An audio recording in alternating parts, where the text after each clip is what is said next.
Les amis, bonjour, bonjour, soyez les bienvenus sur la route de France du Tour de la Philo. Nous sommes ici à Saint-Étienne-du-Grèce, dans les Bouches-du-Rhône, magnifique village.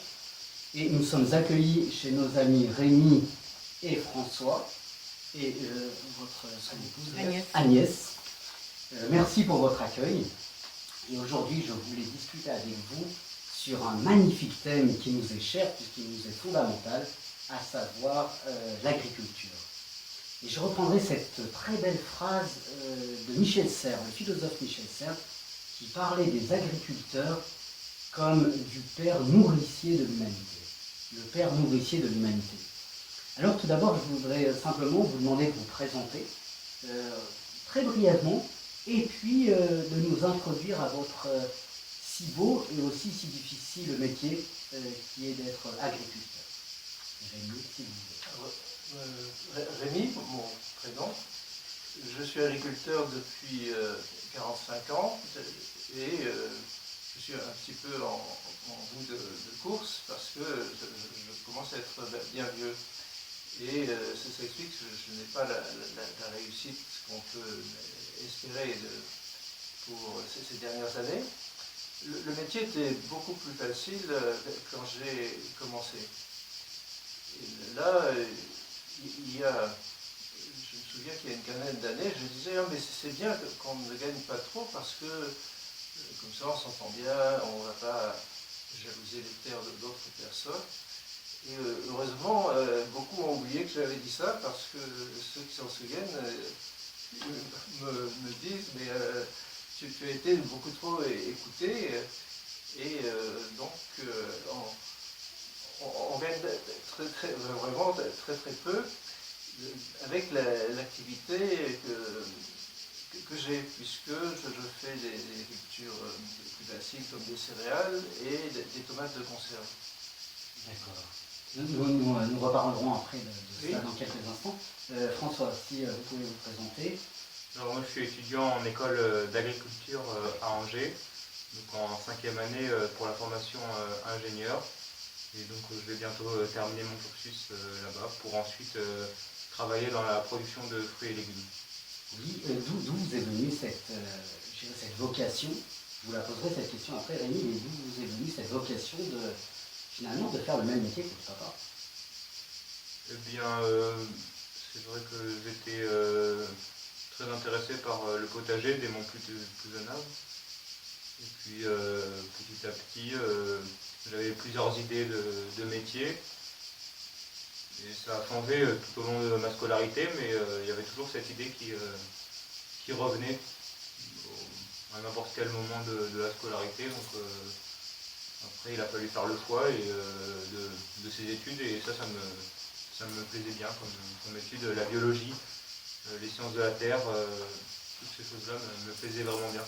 Les sciences de la terre, c'est intéressant parce que en reprenant l'étymologie d'agriculture, c'est intéressant, on va partir de l'étymologie.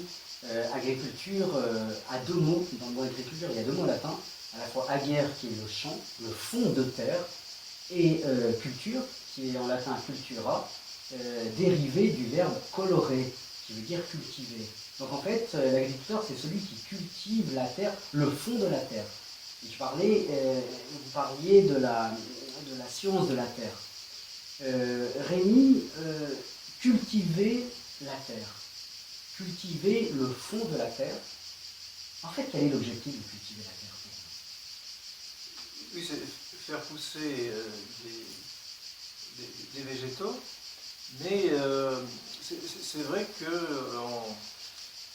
y a un côté mystérieux, tellement c'est compliqué. Il y a sous la terre des choses très utiles, des champignons, des micro-organismes qui sont très utiles et qu'il faut essayer de ne pas trop perturber. Cela dit, quelquefois, on a l'impression qu'on a le droit de ne rien faire, alors que les gens, on ne les empêche pas d'aller dans une pharmacie si jamais ils sont malades. Ils ont le droit de prendre un petit médicament qui aura quelques bons effets et quelques effets un peu moins bons, mais on prend les deux, et si on n'est pas malade, on ne prend rien, et si on est un peu malade, on prend ça. Et donc, moi, j'espère qu'on puisse avoir un peu cette même liberté fréquente. C'est toujours sans excès parce que tout est compliqué, presque mais mystérieux. Alors vous dites, on a cette liberté de soigner les plantes. Est-ce que vous avez la liberté donc de soigner la terre? Et à quel moment pouvez-vous parler de liberté? Est-ce que la terre vous laisse tout faire? Est-ce qu'on peut tout faire avec la terre? Non, il faut être sûr de... Très souvent, on a l'idée de pérennité. Même si on a l'idée du long terme, même si on pense qu'il n'y a pas un descendant qui sera sur place, la plupart des agriculteurs ont l'idée de la pérennité. Ils bénéficient d'une terre qui était bonne au départ et ils veulent que lorsqu'ils s'en vont, elle soit toujours bonne. Cela dit, on ne connaît pas tout. On ne connaît pas tout, mais je trouve que c'est dommage qu'on soit aussi contraint. Dans l'esprit, on veut une contrainte quelquefois bien artificielle et pas toujours bien intentionnée, on dirait. C'est intéressant ce qu'on dit, mais est-ce que c'est la terre qui vous écoute ou vous qui écoutez la terre quand vous cultivez? Parce que vous venez de parler d'écouter la terre. Alors, et finalement, qui écoute qui? Oui, je ne sais pas répondre. Je ne sais pas répondre, oui. Et François, est-ce que vous pourriez apporter peut-être une réponse différente avec votre regard que vous avez et l'âge que vous avez aussi? Moi, je pense qu'il y a un peu des deux. Parce que d'un côté, eh bien, il faut bien manger. Donc, on a besoin de cultiver la terre et de la contraindre à notre façon de vivre pour pouvoir subvenir à nos besoins. Mais après, on est obligé, comme le disait mon père, de voir sur le long terme, parce qu'on n'est pas tout seul et les générations à venir voudront aussi manger. Donc Oui. on a besoin d'avoir la double vision. Les générations à venir, vous dites les générations à venir, la question que je vous pose, c'est quel regard portez-vous actuellement en tant qu'étudiant en agriculture? Quel regard portez-vous sur la terre? Quel regard portez-vous sur l'agriculture? Quel regard portez-vous sur l'écologie en tant qu'étudiant en agriculture? Le regard est... Autrement dit, est-ce que vous voudriez changer quelque chose? Est-ce que vous voudriez vraiment retourner, labourer, c'est vraiment retourner la terre? Que voudriez-vous faire avec la terre finalement? Parce que depuis des générations, on a vu que les agriculteurs sont malheureusement peu considérés. Et à mon sens, c'est catastrophique. Au contraire, il faudrait que les agriculteurs soient encore plus valorisés parce que ce sont eux qui nous font vivre. Et quel message pourriez-vous donner aux générations qui vont vous suivre? Si un jour vous avez des enfants, quel message pourriez-vous apporter? Je pense que c'est le sens du bien commun. Oui. Donc à travers le service qui est apporté à la nature, parce qu'on en prend soin, on cherche à l'embellir, parce que le travail de l'homme façonne tous les paysages de notre beau pays. Oui. Mais aussi,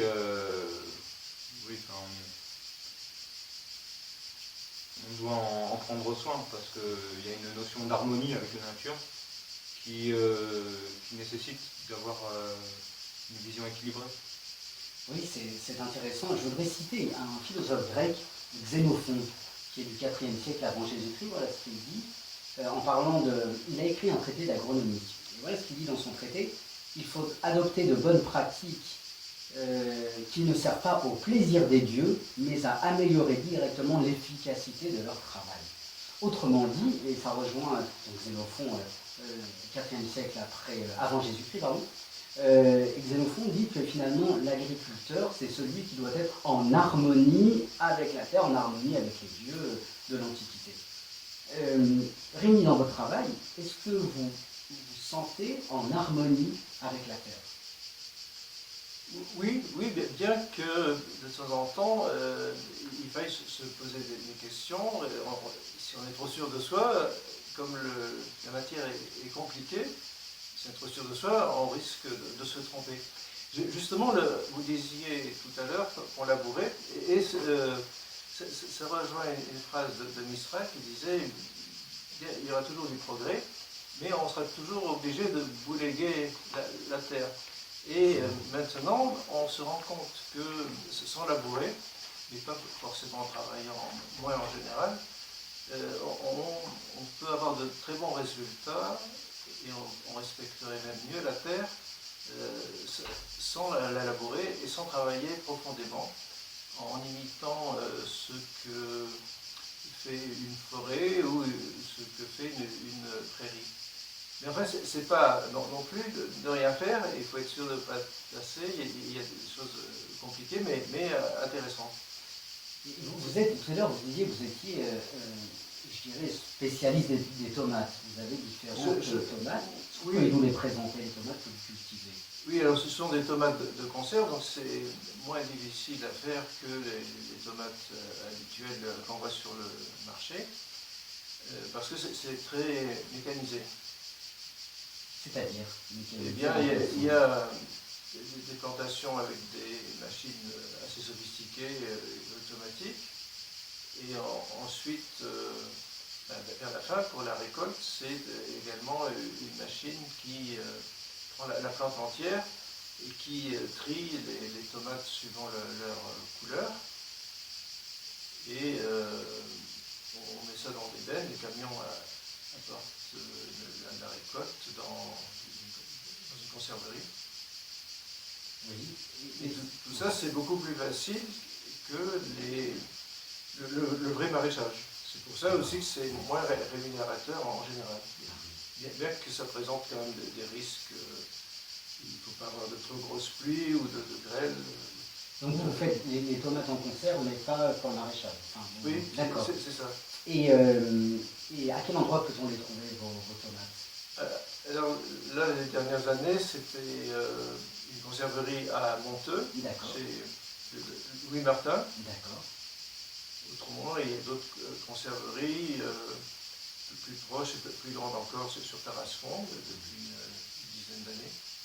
Alors ma question va peut-être un peu vous étonner, mais est-ce que vous parlez à vos tomates? Est-ce que vous parlez à la terre? Non, j'entendais dire que les plantes appréciaient la musique, mais non, je ne suis pas assez poète pour parler.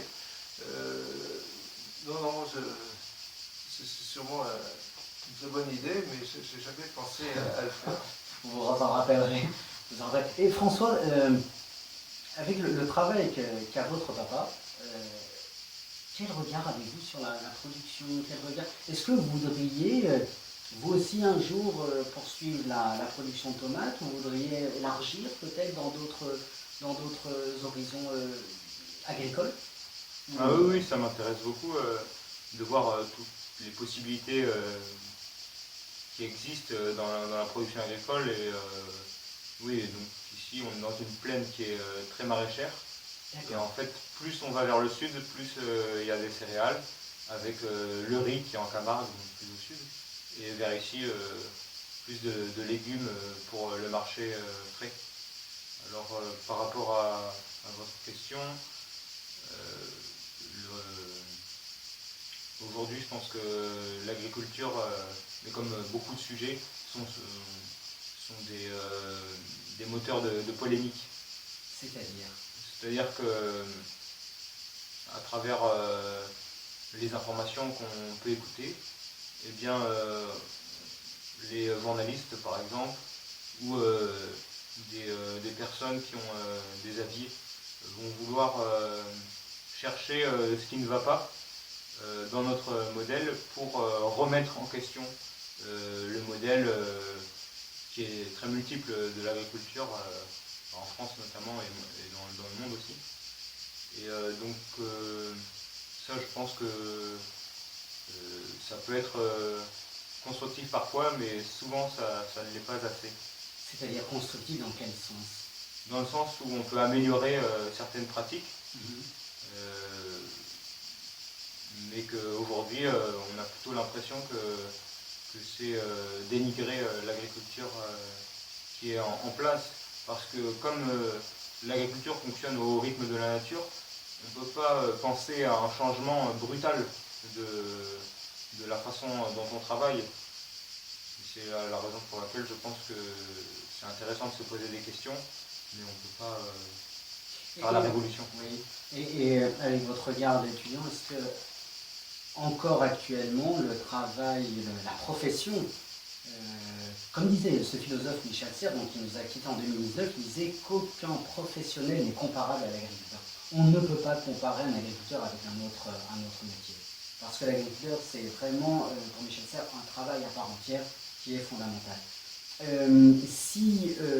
Avec le regard d'étudiant que vous avez, est-ce que pour vous, le travail d'agriculteur est encore autant pénible, aussi pénible qu'il l'était il y a quelques années, une décennie? Alors je ne sais pas. Je ne sais pas. Je sais qu'il y a des aspects qui sont beaucoup moins pénibles, comme le travail physique, qui est souvent diminué par la mécanisation. Mais après, ça dépend de la production considérée, parce que si on va dans les cultures maraîchères, c'est beaucoup de travail manuel. En élevage aussi, beaucoup de travail manuel. Donc je pense qu'il y a une amélioration des conditions de travail sur certaines professions des agriculteurs. D'accord. Et vous Rémi, y a-t-il encore une pénibilité au travail Si, le matériel a beaucoup progressé, mais quelquefois on se dit qu'il est bien cher. C'est peut-être à cause de ça que la rentabilité devient trop faible.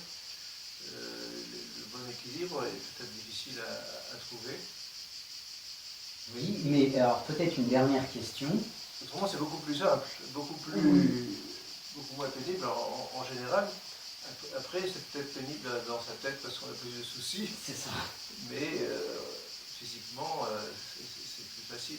Et d'un point de vue écologique, vous parliez du matériel qui a évolué, etc. N'y a-t-il pas alors au niveau de l'agriculture et de l'écologie, n'y a-t-il pas finalement une certaine dénaturation de la nature avec tout le matériel qui vient polluer finalement la nature? Oui, mais s'il y a du travail, tout à l'heure on disait on n'est pas obligé de travailler profondément ni de labourer, mais il y a quand même un minimum, et même si on a un cheval, ça présente l'intérêt parce qu'on ne passe pas, mais le cheval qui ferait le même travail qu'un tracteur, ou plutôt pour faire le même travail, il faudrait, mettons, 30 chevaux pour un tout petit tracteur. Il dégagerait du gaz carbonique, il y aurait ce même aspect. Donc, on est obligé de polluer, c'est dommage d'utiliser ce mot, mais c'est obligatoire. Autrement, toute activité humaine pollue, et il faut essayer de faire le moins possible, mais il faut conserver les hommes. Ce serait dommage que les hommes ne soient plus là pour voir tout ça. Exactement, vous faites, je dirais, une très belle conclusion parce que vous remettez l'homme au cœur même de la discussion sur l'agriculture. Peut-être, vous deux, une dernière question. Quel message pourriez-vous adresser aux jeunes qui un jour deviendront agriculteurs ou qui se posent la question de l'agriculture? Alors c'est difficile, il faut être très motivé. Très souvent, moi quand j'ai commencé, mon père m'a dit tu n'es pas du tout obligé de faire ça, si ça ne convient pas, tu fais tout à fait autre chose, tant pis. Les terres auront une destination autre, c'est pas ça l'essentiel. C'est important, mais il ne faut pas se sacrifier pour ça. Autrement, c'est une belle vocation.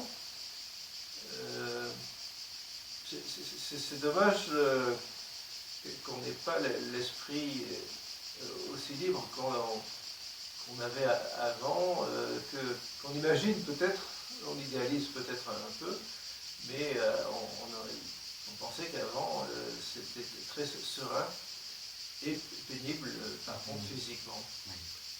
Et on aurait envie quelquefois de retrouver un peu ça.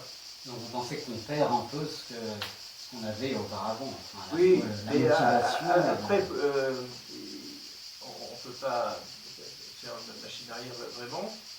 Alors, les conseils que je peux donner, enfin, moi je suis en bout de course, donc je n'ai pas de très grande réussite ces dernières années. Et je peux, comme conseil, outre la motivation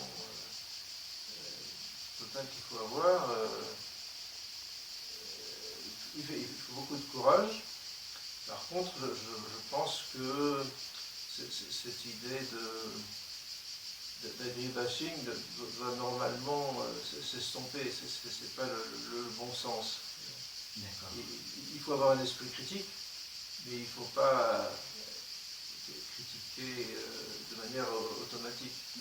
D'accord. Et vous, François, vous êtes en 5e année. Les étudiants qui vont rentrer en première année, que pourriez-vous leur dire? Eux qui commencent leurs études dans l'agriculture. Ce dont j'ai l'impression, c'est qu'aujourd'hui, on est assez libre et même des urbains peuvent devenir agriculteurs dans beaucoup de régions de France.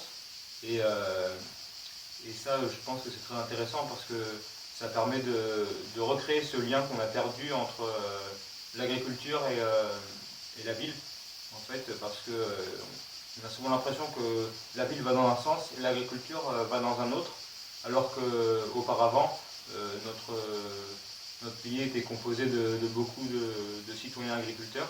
La grande majorité des travailleurs étaient agriculteurs. Et il y avait finalement ce lien avec la terre et ce lien avec la nature. Et tout ça, on l'a perdu. Alors, mon message, c'est de recréer ce lien avec tous les métiers en lien avec l'agriculture. Et que le message agricole soit diffusé auprès des villes. Voilà. C'est intéressant ce que vous dites parce que c'est vrai que je vois à Paris, vous avez des vignes qui sont de plus en plus plantées sur la ville de Montmartre. Vous avez des vignes qui sont de plus en plus plantées. L'agriculture peut-être vient dans les villes. En tout cas, les amis, merci d'avoir participé à cette petite discussion. Merci de continuer à nous nourrir parce que grâce à vous, nous sommes nourris, à la fois intellectuellement, à la fois humainement et bien sûr pour manger, puisque c'est le fondement de la société. Merci pour vos messages. Je vous dis à très bientôt sur les routes du Tour de France de la philo. Merci à vous, à bientôt, vive la philosophie, vive l'agriculture. À bientôt les amis, ciao ciao.